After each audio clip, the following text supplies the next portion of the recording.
atxegineko ez esaten gara nindua, baina egia esan, orain arte, bueno, joko askoko programa izaten ari gara, Euskal Herriko Albaitarien Kontseiluak komunikazio kanpaina bat abiarazi du, txakurrak, katuak eta udoak identifikatzeko. Bete beharrei buruz informatzeko etxeko animaliak babesteko 9/2022 legean jasoa.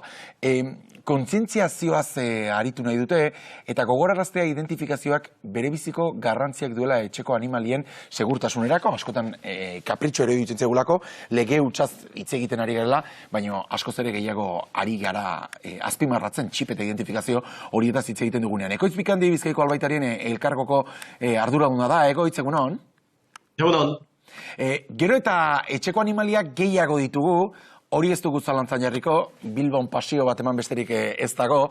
Azken urteotan esate baterako txakurrak asko ugaritu dira, eta horren aurrean berriz ere mikrotxipat jartzeko kontzientziazio kanpaina.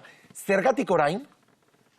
Nik uste dut faltan edo nabaritu dugulako indinokarren ez dala orokorrean identifikatzen animali guztiak, ez? Bete beharrekoa. Orduan, ikusi dut behar izan hori zegoela, batez be 2022an urtendako Euskadiko legedia horren inguruan, eta estatuko legedia bai, kontuan eukirik.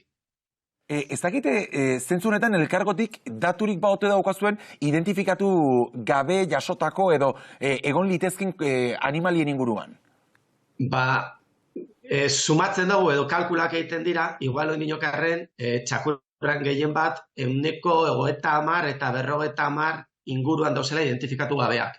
Karo, tira datuak olan hipotesi, ez? Baina datu horietan gabiz gitxo gara bera, ez? Bai Aldundiarekin berbain da, eta Eusko Jaurlaritzarekin berbain ostean, eta udaletxeekin, ikusten dugu hortik ibili daitekela portzentaia. 50 Egoitz? Bai, izan daiteke, bai. Txakurrena, bai.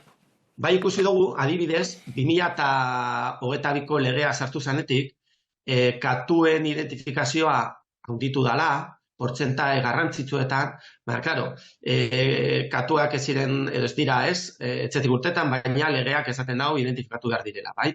Eta txakurren hau indinokarren, ikusten dugu, benetako, problema izan daitekela, ez? Batez be, legeak ikusten dugu, edo ulertuten dugu, ongizatearen inguruan eta abandonoa ez egoteko, edo kontrolatzeko, identifikatu beharra, derrigorrezkoa dela, eta batzutan geldituten dela apur bat hor galduta. Orduan, elkargotik eta batez be ez, Euskadiko Albaitari Kontseilutik, pentsetan den gendun eta ulertuten gendun, inbersala gogoratu ez, jabei eta esan, txakurrak gehien bat ez, kalea gehien urteten direlako, identifikatu beharra daukagu. Egia esan, kopuruarekin erabat harrituta gelditu gara, segurtasunaren faktorera aipatzen dugu, Egoitz, jabetik hasita.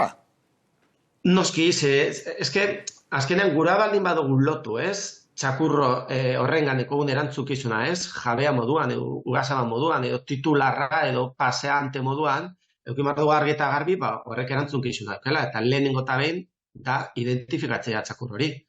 Txakur horrek, edozein momentutan, edo momentu batean, sortu ditzake kalte batzuk, bai beste pertsona batzuengan, beste animali batzuengan, eta, identifikatuak egotea, emote dozku segurtasun bat. Eta nik uste dut hori, edo elkargotik pentsetan dugu, edo kontseilutik, garrantzitsua dela. Guri zuzenean, etorri zaigu, ez da txakurra berak galdio egite baldin bada, norbaiti oska egin, norbaitek oska egite baldin badio, mila faktore etortzen zezio burura, eta berez gainera, Egoitz, egia da, kostu bat daukala, ordaindu egin behar dela, baina, ez dela kotxe bat erosteak balio duena, ez da? Eskura garri dagoela, eta txakur bat edukitzeko kompromiso hartzen bali maduzu, kompromisoaren zati dela hori baita ere? Erantzukizun hori da, azkenean, ez? Ulertu behar dugu, txakur hori noren, ez dakite, igual, menpean edo nori izango da jabea, baina holan da, hori da realitatea, eta azkenean, eukin behar dugula hori, eta lege horretarko egin zan bai, ez? Ikusten gendun edo ikusten zan, oin dinogarren animali asko identifikatu gabe dauzela, eta, egin behar dela.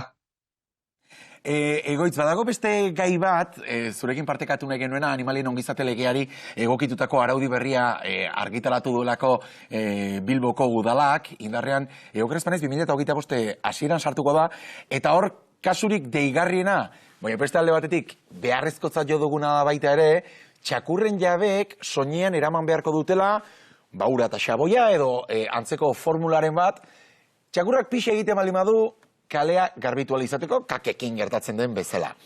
Ez dakit zuen artean elkargoan ere elkarrizketak gai bihurtu den? Bai, komentatu da, azkenean, beste udalerri batzuetan edo beste hiri batzuetan egiten da, eta ordenantza hori udaletxeko ordenantza hori esaten dau, ugazabe badaukiela bete behar hori. Egia da, iskanbi asko sortzen direla, adibidez paseatzen ditugunean txakurrak edo titularra paseatzen da benean txakurrak, zenbat biderrez portalean edo denda batean, zer nolako gatazka sortzen diren edo sortu daitezken. Ulerkorra da bebai, baina ikusi beharko da bebai neurri hori zelan beteko dan edo zein kontrolatuko dauen betetzen dan edo ez. Orduan, nik uste dut, edo elkargotik pentsetan dugu lehenengo eta garrantzitsuna izango litzatekela kanpainak egitea identifikazioaren inguruan, eta gero, identifikatu baldin eta badago, adibidez, txakur hori eta txisa egiten badago, edo bere jabeak ez badago, jasotzen edo garbitzen hori txisa hori, edo ez badago egiten kontu hori, borduan ja, bia batera joango litzateke eta izuna ipini behar baldin eta baiako, hor dekogu, erlazioa, txakurrana eta jabiarena edo paseantearena. Egoitz Bikandi, eskerrik asko, Ionek ere buruko minean diegirik ematen ez dizuen, eta, urbiltzen ari den inean ere, berriz ere, dei egitekotan geldituko gara, ia xetasun gehiago ere emateko, ez egia da pixak garbitzetik aratago ere, askoz ere kontu gehiago dauzkala, segurtasunari eta lotuta, eta ia mikrotxipen kontzientziazioa ere bultzada bat ematen diogun. Eskerrik asko, Egoitz. Eskerrik asko zurei. 19 minutu. Kostatzen ari zaigu baita ere. Espainia eta Venezuelaren arteko krisi hori pixkanaka xeetzen.